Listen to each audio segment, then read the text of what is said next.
Hello. Well, for the first time, we get to do one of these after 0 goals allowed. That's good. It's more about how they played than the 0 goals allowed. Like, if one of those had snuck in, I don't even think I would have been that upset. I mean, obviously, they would have probably not won the game 1-0, or definitely wouldn't have won the game 1-0 if they gave one up. But it's more just the way they played. Like, I've been yapping on here, on goalie interference, on the podcasts, on the radio, on interviews, wherever. Everybody asking me, the same question. It's like, why doesn't this team defend anymore? And then today they come out and do exactly what they are capable of. And when they play that way, they make their goalie look good, and their goalie makes them look good. And, that's the type of hockey that can get you looking to, okay, this is what's going to bring this team to the Stanley Cup final. This is the type of team that now, when you add in the elements of the Eichel and the Pacioretty and Stone and all that, that's where you start saying, okay, well, if the baseline is defending that way, and that you can take a team like Washington, who's been excellent all season, thwart their power play the way that they were able to do it, defend them the way that they were able to in the entire, basically the entirety of the game in the offensive zone. The back checking was spectacular. Like, just as a whole, that needs to be the baseline. Now, I understand it's not going to be that good every single night, and that's not what we're asking for. But if you go through that game and you kind of count up the number of times where there's a situation where there's any level of breakdown in any of the three areas defensively. Now, obviously, there's breakdowns in the offensive area. You're going to have times where you try to do something, it doesn't quite go your way. That's fine. But breakdowns that cause rushes, breakdowns that cause chances out in front, these types of things, there really weren't any of them. Like, the very first play of the game, you had like a little bit of a turnover and then a slip.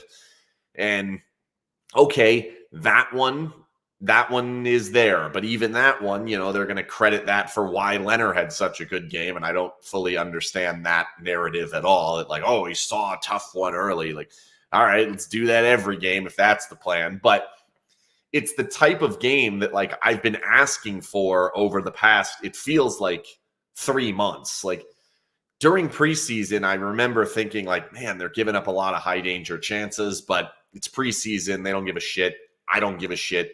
Whatever. Then the regular season comes around and it's just didn't stop. And, like, I know they've been banged up. I know they've had these situations, but this is the baseline of the Pete DeBoer style of game. This is how the game is supposed to go. So when you're cheering for this team and you're hoping that this team is going to be at its absolute best, it can't be 5-4, because if it is, they're not going to win long term. Like, yes, they may win in that particular night. And don't get me wrong, I much prefer being at a 5-4 game than at this game. I'm happy I wasn't at that game. That game's boring. But that's the type of game that's going to get the Golden Knights names etched into the cup. And it's not like, I'm not trying to go overboard about this game, whatever, because, like, it's one. I don't think that the defense is suddenly better. I don't think that the goaltending is suddenly way better. I don't think that as a whole they're going to suddenly play like this the rest of the 4 games on this trip, or 3 games on this trip. I don't. But it's the first time out of 42 this season that we've actually seen it. And that's the piece that it's like, okay, it's still in there. Now, there is one piece that kind of concerns me, and that's how many players are missing from that effort, and why does it take Eichel, Pacioretty, Stone, Martinez, Smith, like, all of these guys are missing, and then you put in that defensive effort. Like, why were you not putting in that defensive effort when a lot of these guys are in there? And it's not efforts. I hate the word effort, because I would never, and I have never that I know of, said, like, I don't think the guys are trying hard enough. I think there are times where they go into games thinking this one's going to be a little bit easier, and they're not kind of on their game the same way. I don't think it's like, I don't care tonight. It's just, I'm going to do what I normally do, and you sometimes have to push yourself a little bit better. If that's the effort you're talking about, then fine. I think we all do that into any job that people go into. But I'm not going to say like they're coming out and they're not trying today. I don't think I've ever seen that from a Golden Knights team, literally ever in the 5 years that I've covered the team, like that they've existed. I do like what I am trying to say is that this was the type of game that used to be the baseline. Used to be when they didn't play this way, you would ask the question, what's going on? And today, it's almost asking the question, what's going on? Like, how did that all of a sudden come out when you have a bottom six? Like Michael Amadio is your key back checker today. A couple of times he had a couple of great plays. Stevenson was awesome defensively and through the neutral zone, holding on to the puck, doing a lot of good things. I don't like, obviously Haig going back in the lineup, I think makes you better, but they're still missing White Cloud and Martinez. So it's like, that's not a good excuse to say, well, that's why all of a sudden it got better. And I don't think that's the case. Not to take anything away from Haig, but the first game he's out there after being off for a month, I'm not going to judge him being the huge difference maker. I don't even think the goalie was the big difference maker. I just think that this trip, and I've said this on goalie interference and on the podcast, I thought this trip set up nicely for the Golden Knights in when it was coming. Because of the fact that the Golden Knights are in a position where they do not need points, they do not need any sort of standings help at all, they're fine. Like if they lose all 4 of them, nothing will change in regards to whether or not they make the playoffs. In fact, it might actually help them because winning the division is probably going to be a bad thing. So you're going to get a Central team in the first round. You don't necessarily want that. Rather have a Pacific team and deal with a Central team in the second round, or if the other Pacific team wins. But that's not the point I'm trying to make. The point I'm trying to make is that they were not playing very well. They were having issues at home. They had on this long home stretch. They were giving up leads. They were, not being able to amass leads in certain games. There was just not the same level of play from period to period, game to game.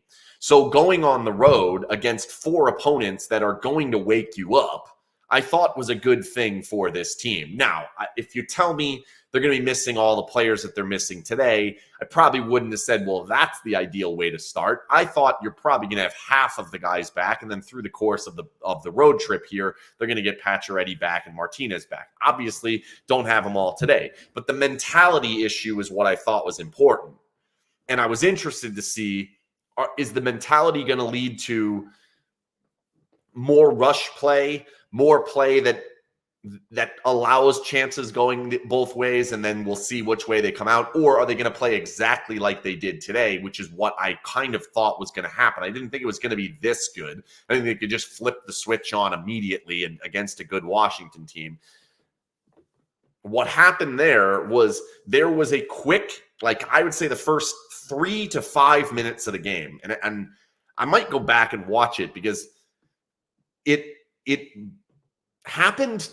Like so many things happened, in my opinion, in those first 3 to 5 minutes with how the Golden Knights were possessing the puck and how they were defending, that it kind of set up for the next 57 or 55 or whatever it happens to be. What I mean by that is the Golden Knights were trying to carry the puck in early. They were trying to hit their stretch passes. They were trying to do the things in the neutral zone that they normally do that generates these rush opportunities. And it was getting stymied every single time. And not only was it having trouble like getting into the zone, it was immediately creating turnovers that were going the other way. Now, they were in a good position pretty much every time except for that one where they were able to not give up the big chances. But those are the types that you watch the game against Montreal and you say, well, if you do it 50 times, eventually 3 of them are going to lead to those really high danger chances, or it's probably higher than that. But in this game, it was, 6 or 7 in the first 5 minutes, and it only led to the 1. But what happened was, after they figured that out, it was like the second run through of guys getting out there, and it may have even been into the third. Again, I'll have to watch it again. They stopped trying to play that way. They only would take the puck across the red line or blue line if it was real clear. They started shooting the puck in at the blue or at the red line. They started taking these opportunities where they said, you know what, we need to simplify this game. You need to do these types of things. It started, I would say, the number one play that really got it going was that chip off the boards by Patrick that ends up, I think Kempney tripped him. It's the type of play that they're in the neutral zone. You're not at the red line yet, so you can't shoot it in. You want to make a simple play. Now, the Golden Knights will usually, this season at least, try to hit a cross-ice pass, try to deke around the guy, do something spectacular, and at times they do it, but at times they don't. Today, they could not do that. They knew early that they could not do that. And so the easy chip around, and you started getting that momentum heading in the right direction. And I think a lot of times coaches are saying, hey, this is how we have to play. You go out there the very next shift, you do something exactly like they say, and it goes your way. You're going to start to feel better about how that's going. It's much different when they're telling you, shoot the puck in, you do it. You go down there 100 feet to go get it, and they just dink, dink, dink, move it out, and now you're defending again. That can get frustrating. This team didn't quite have it defensively, Washington. They weren't moving it horribly out of the D zone, but there were times where the Golden Knights forecheck got in there and made that first play that leads to the snowball of being able to forecheck. That's what needed to happen. And that led to the defending the other way. But when they're playing that simple game, that's what allows them to have these opportunities that eventually do lead to some of these rush chances, do lead to some of the penalties, these types of things. They didn't have much of anything on the rush the entire game. But if you think about it, the only opportunity, the entirety of the 60 minutes that came at Leonard, that was a truly dangerous chance based on something that happened in the neutral zone or the offensive zone, was the 2-on-1 on the penalty kill. And even that, I didn't even think that was realistic. Like, a shot gets fired up and ends up in the guy's shirt and falls down right at his feet, and he gets a 2-on-1 out of it. Like, that doesn't even bother me. So it's like, that being the baseline in those first 3 to 5 minutes, telling you, like, this ain't going to work today, we need to play a different way, it sets up so nicely for the rest of the game and now the rest of the trip. Now, it's not going to be easy to stay at this level the remainder of this trip, and they're probably not going to stay there for the rest of these 3 games. Carolina has mobile defensemen. Florida has mobile defensemen. Tampa has mobile defensemen. These teams are going to make it even harder, especially if that's the style that you come in with immediately. You're going to have to switch it up. And the Golden Knights are good enough to do that. But their baseline this season has been hit the stretch passes, hit the passes through the neutral zone, carry it in, and make things difficult by having them defend a fast, possession-oriented offense. It often leads to turnovers. It's why they're not going very well the other way.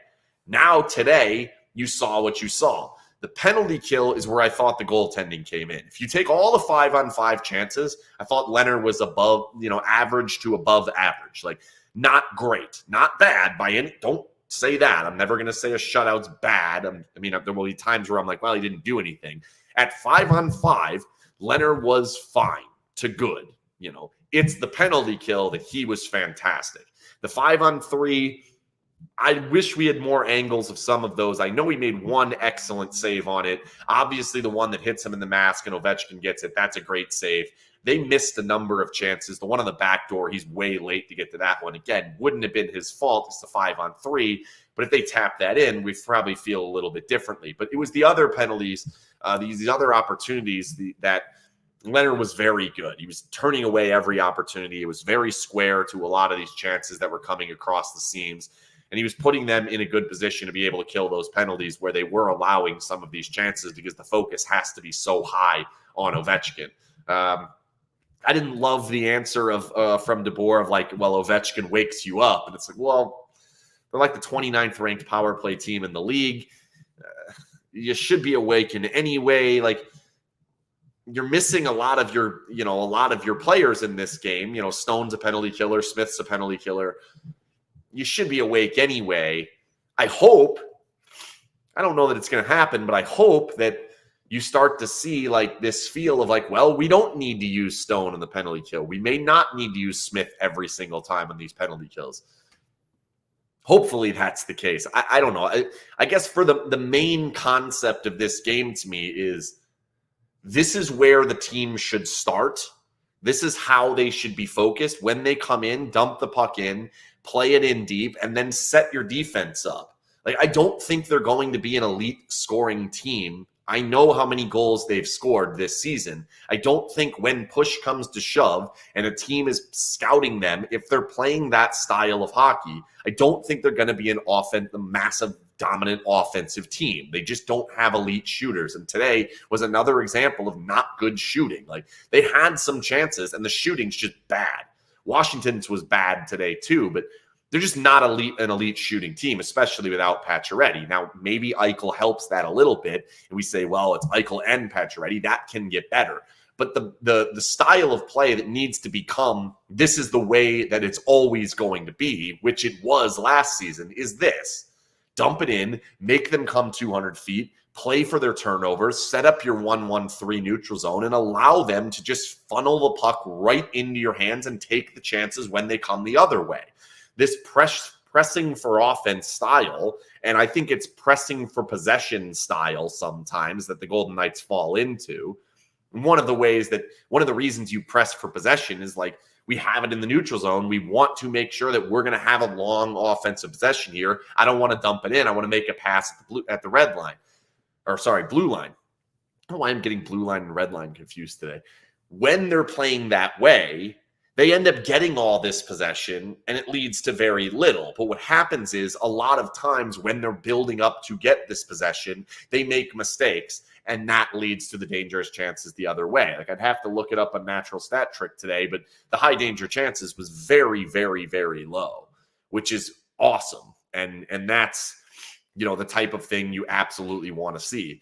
One of the other things I was interested into coming into this game, and I guess it did bear out a little bit, but not as much as I thought, was the Golden Knights in the last 2 days in the interviews had really been kind of pumping up what Washington's physicality was going to be, like how physical a team they are. And they usually are. The way that they play, it's usually a heavy body team.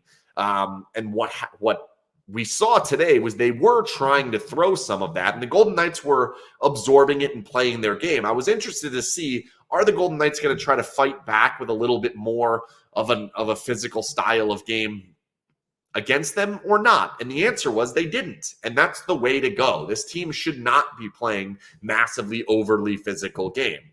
Play with your skill. You have enough skill. You have a good enough system to play with a skilled style of play that you don't have to play a physical game. I don't think the Golden Knights ever need to out-hit a team. Doesn't matter like that. Just, it's not in their DNA right now. Just the way that they've been playing, that's not the way they need to play. So you can't even worry about that stat at all. And so in a game like this, where they were out-hit significantly, I want to say it was by about 10, it really made absolutely no difference. And what happened, like the biggest piece of this game, was what I actually was really hoping was going to happen against Colorado back in that series. And it did and didn't. It didn't happen to the degree it happened today, which is Washington ran out of ideas. Washington would carry the puck in or dump the puck in, get the opportunity to set up, and they just didn't know what to do with it because their system is not as much built low to high. They are looking for cross-ice passes. They are looking for opportunities where they're moving players around and getting the puck underneath the goal line, putting it back out into the low slot. And Vegas' stick work was excellent. Sticks and lanes all day long. Best game all season, in my opinion, on stick position.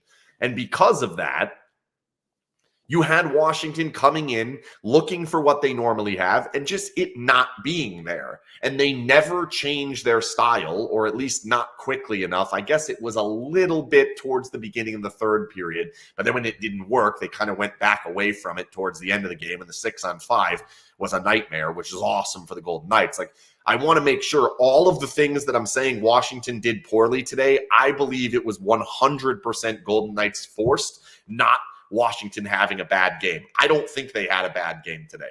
I just think some of the things that they were looking to do, Vegas wasn't allowing, and they didn't have another answer for it. And that's a great thing to see. Again, the baseline of what you want your team to be. Make them be creative. Make them do the things that they're not used to doing. And that's what they did today. There were hardly ever 2 opportunities to score on the same possession across the blue line. That just didn't happen. Hey, I got blue line right that time. Just wasn't happening. And so that's the type of thing that you really can get excited about, of saying, like, look, we didn't even have half the roster we're supposed to have here, and still they're able to slow down an offensive team by doing it with the way that they were playing. This is a system win today. Like, I hate to go, like, I want to make sure we don't go all the way over the top in saying, let's crown Leonard as awesome now for the entire season because of this game, or crown them as what their defense is. Like, it is one game. It is in January. They literally have to play again in like 20 hours from now. So we can't go overboard, but this is the style that is coached into this team and was coached into this team for 2.5 years now, that when they play this way, they are very, very difficult to beat. Even in a day where they don't play offense, they were not good offensively. They were not all that crisp in the offensive zone. They aren't that good in front of their own goal or in front of the opponent goal ever, and Amadio finds one there. The shots from the point were not really going through, and they were doing a lot of the same things they do, which is either shoot it directly into the guy's chest or 5 feet over the goal. Like, that was a normal offensive performance in a tight game that we've seen from the Golden Knights. There are games where they are going to be handed better opportunities, and they do even more with it. That has been most of the games this season. But when you play this way, it's about not letting the opposing team score. Like, that should be the baseline for this team, and it just hasn't been for the majority of this. Yeah, this does concern me a little bit. The Wah deflection. I don't know what to make of it. It looked pretty bad. It went quite right off the outside there, or what? I mean, outside of the boot where can get his ankle. That's dangerous stuff. By the way, this Periscope and all Periscopes this season are brought to you by Conler & Associates CPAs. It is 2022, which means taxes are going to be due soon enough. I keep getting emails telling me that my taxes are going to be due, or I get things in the mail saying this is a tax form, and I don't know what any of them are, but I know people that do know what they are, and that's Conler & Associates CPAs. Go to Conler & Associates. No, don't go to Conler & Associates CPAs. That's too long, and you probably can't even spell associates. Just go to Conler CPAs. Look at them buying a better domain name without the word associates because it's too long and it has ass in it. ConlerCPAs.com. Go there and sign up for a free consultation by telling them that SinBin sent you, and they will hook you up with all your tax needs. They'll do your taxes, do your small business taxes, cryptocurrency stuff. If you have crypto, we are struggling right now, but the NFTs are doing well, so don't go nuts yet. Any of that good stuff, but gambling, taxes, all that, go to Conler & Associates CPAs. I'll take a couple questions if people have some of those before I get out of here, because I basically ran out of things I want to talk about today. I may do another one of these tomorrow because I'm interested in how they respond to this game. And, 2 games in a row, if you can play it like this, then I'll start to really, be a believer. And then, then you want to start seeing it at home. What is Amadio's future with the team after the season? Seems like he's been on fire after being waived. It took him a while to kind of figure out how he was going to fit into this team. I think it's starting to come together that he needs to be a defense-first style of player. His back checking has to be kind of the key to his game. He's a fast enough player that as long as his focus is on making sure he's on the right side of the puck as often as possible, he can get back and help these opportunities, that he's going to play a lot more minutes with this team. And then with that, I think his game does involve a little bit of going to the front of the goal, playing that style of game that the Golden Knights don't have. I don't think he's going to be here long term. When they get healthy, I'm not even sure he's in the lineup at all. So where do we find your NFTs? Well, I don't sell NFTs. I just buy NFTs, and none of them are for sale at the moment because I'm holding, because they're all doing very well. But I have them all on OpenSea. You can DM me. I'll tell you what kind of I have. Who plays goal tomorrow? I would guess it's Brossoit. I don't think they'll go back to back, even off the shutout. You have Brossoit back. He hasn't played for a while. You might as well just go with Brossoit. Is Shea heating up after the OT winner? He's been playing better recently. I don't think he's quite to the level that we had seen the first 3 or 4 years, or mainly, I guess 3, and then into the bubble or into last season a little bit. I I like the more aggressive play in the offensive zone. I think he needs to kind of take some of Petrangelo's game and activate a little bit more and, play up along the walls a little more and, as opposed to sitting at that blue line waiting to get in the high slot and do that. I just think that he can be better than he has been, but he's been good recently. Is Haig a key piece as an RFA to move a bad contract to get room for Eichel? I don't think they want to move Haig. You put or Coughlin. I think that's more likely, but I don't think there's a huge value in Coughlin at the moment. If Coughlin were to be waived, I think it would be close, whether he gets claimed or not, based on the way he's played this season. I don't think they're going to try and move Haig. I don't think they want to move much more than the pieces that are actually going to get them the salary relief. That's the way that I view it. Maybe I'm wrong. They've done things that have surprised me in the past, but they've never been in this situation before. So we'll see. I guess they have been pushed it up against the cap, and usually they just sell guys off for nothing. Schmidt, Fleury, Stastny, Gusev was even one that they were up against the cap and they didn't want to sign him to a long-term deal, and they kind of shove him away for less than what the value is supposed to be. Do we ever see Patrick turn it on this year? We're far enough in that I'm just not sure I can see it. He doesn't look like he has that offensive flair that I think you would expect out of a second round or a second overall pick. I don't think he's a bad player. I think he can be in the NHL. I think he's a bottom line player and not going to be a ton more. Sometimes that stuff kicks in for guys, but I think he's been here long enough that I'm not certainly excited enough yet. Any word on the goalie interference meetup? Not yet. We'll get that. I'll try and make sure we get that locked in for Wednesday when we do the goalie interference show, and we'll try to get more information on what's exactly going on there. That's all I got for tonight. Thanks again to Conler & Associates CPAs for sponsoring this. Go to conlercpa.com.